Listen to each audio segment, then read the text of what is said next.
In September, we partnered with Loras College's Public Opinion Survey to develop a scientific poll of about 500, it was 501 residents, split between landlines and cell phone users, to really dive into perceptions of the community, safety, amenities for individuals living in Dubuque, Asbury, and Key West neighborhoods.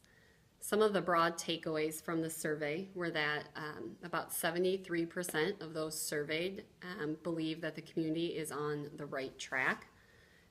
About 9.3% are unsure, and 18% believe the community is moving in the wrong direction.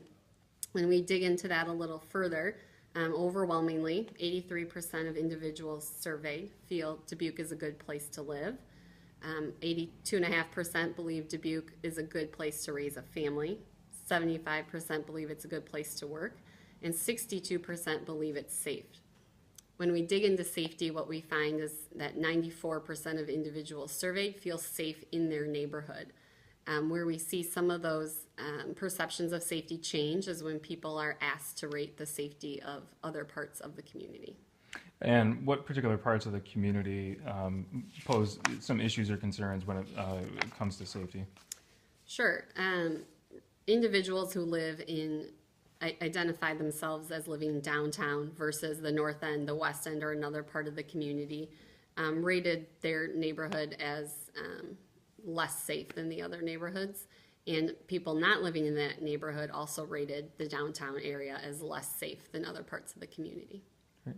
And then lastly, what were some of the key takeaways when residents were polled about issues regarding race relations and employment opportunities? Yeah, interestingly, most individuals strongly agree, 68%, that diversity is beneficial to Dubuque. Most individuals, 55%, also feel that Dubuque is a welcoming community. However, when we dig into challenges, again, depending on where you live, individuals who live downtown rank race relations as the biggest challenge for their neighborhood, while overall people rate limited employment options as the biggest challenge for the community, regardless of neighborhood. Great. And then lastly, so how will Greater Dubuque Development use this information? This is part of our pillar for finding Dubuque's true north. So looking at transforming Dubuque's oldest and poorest neighborhoods in the community. This information will be used to compare it with facts on the ground. So each year we will conduct this poll again.